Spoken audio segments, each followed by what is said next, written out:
This is Carl at National RV Detroit, and I'm going to walk you through this 2015 Chateau, model number 35SF motorhome. This is just a how-to. I'm just going to show you some of the features and where they're at, that sort of thing. Obviously, this is your propane fill area. The main thing you have to know about it is this is the master, the valve that shuts it off. So to turn that clock, you turn it clockwise and it'll shut the gas off. That's important. That's a bleeder. That has to do with filling it. That's your fill. Now this is a quick connect here. So if you wanted to, you can add a grill or something. You just run the hose out and plug it in. That's what that's for. And over here you have hydraulics. Okay. Power awning with LED strip, speakers, TV. The type of slide out these are called Schwintex. They're made by Lippert or owned by Lippert now, but people still refer to it as a Schwintex. You can tell by the gear rails on each side. Also you have slide toppers, storage, more storage. There are cameras on this. I think this one has 3 cameras, one on each side and one in the back. So you have your cameras, and you can look at those on the screen on your dashboard there. So you have one there, one on the other side of the trailer, and then of course back here.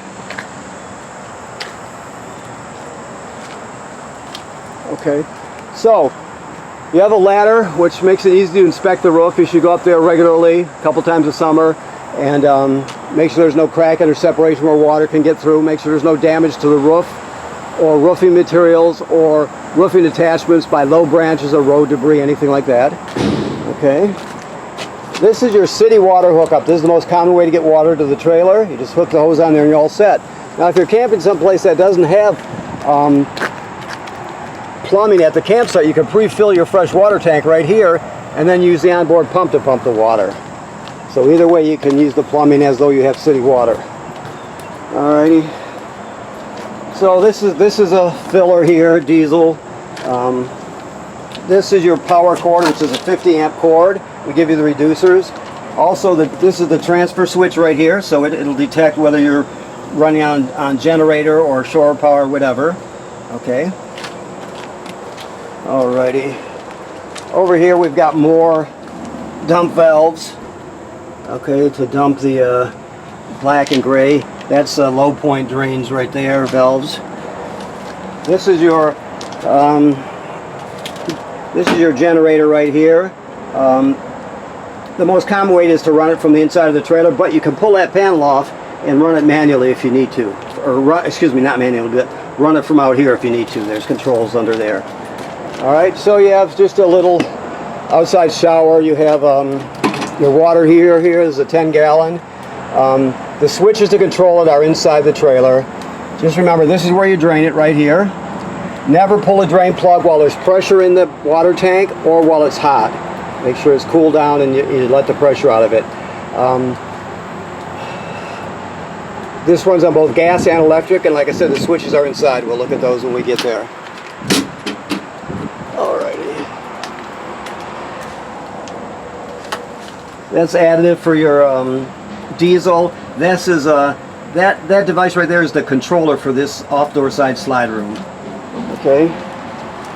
So we'll go over the chassis and the front end with you when you get here. I'm not going to include it in this video. I'm just going to go over the living area. So we'll go over that with you. Okay. So when you first come in, of course, these are your house batteries here. Your switch to connect and disconnect the living area. Awning, extend and retract, so on and so forth. This is a power panel. It tells you basically about the how much power is coming in, how many amps, that sort of thing. This is your auto start for your generator. Alrighty. Now, this is your auto leveler. Now it has to be, I'm sure that, it depends, I didn't prep this one, but I'm sure it has to have the emergency brake on and probably power to the front end, your ignition power on in order for this to work. We'll talk about that when we walk you through it, okay? but that does all your leveling. This is just a remote deal. It should be 000034. Yeah, that's the temporary password, or the password. And you can access a lot of functions there. These are more. You can see your generator, how many hours, start, stop, your slide, your tank heaters. It does have heating pads on the tank heaters. Your water pump on and off. The water heater on LP right here. Light it on or turn on the electricity right here. Never run the electric heating element or the gas for that matter without water in the water heater tank. That's important. And your levels are all right here for your tanks and your battery, that sort of thing. It's pretty typical. Okay. So on the very front we have obviously a sound bar with television. This is a power vent here, which is good for those times you don't need air conditioning. You can just vent it that way. Your table collapses down obviously, and this is a jackknife over here, so it'll turn into a couch, or it'll go from a couch into a bed for visitors.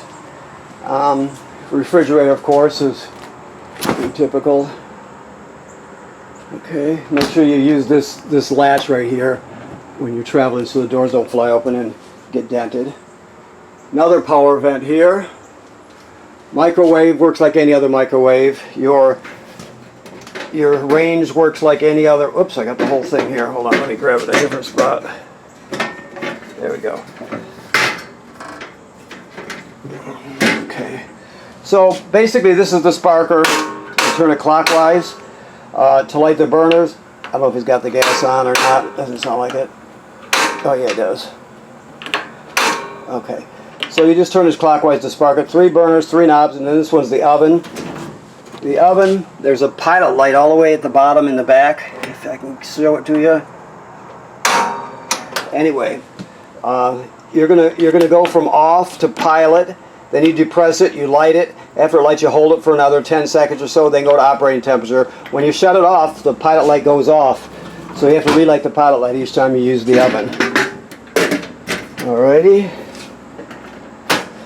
Let's see if we've missed anything. So I'll go through this. Doesn't look like it. The bathroom works like any other RV bathroom. Obviously, the toilet has to have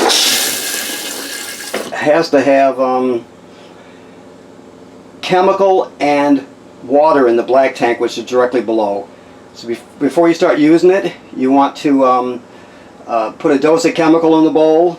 Then you step on the flush pedal and hold it down till about a gallon of water flows into there along with the chemical. Then you're all set, ready to go. Okay. This is your thermostat.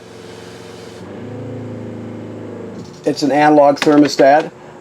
Very simple. One click to the right is heat. Fan is the air conditioner running without the compressor. Cool is air conditioning. Try to always leave the fan on auto.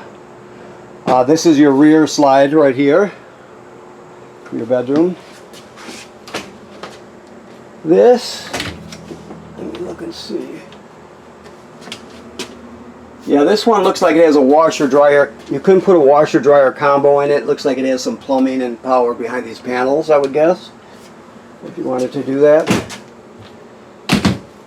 Alright, this device down here is your power converter. It converts AC to DC power.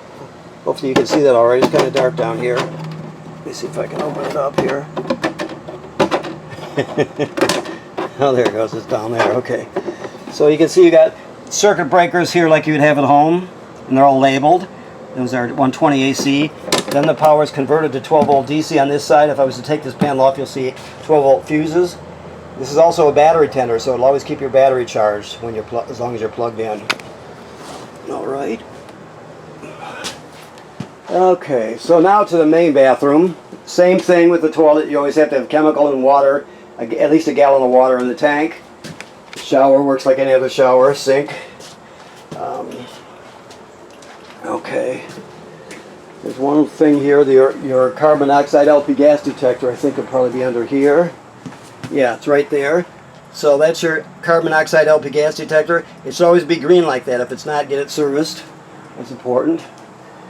Okay. So let me look around a bit, see if I forgot anything. Okay. All right, so I want to thank you for purchasing your RV at National RV Detroit, and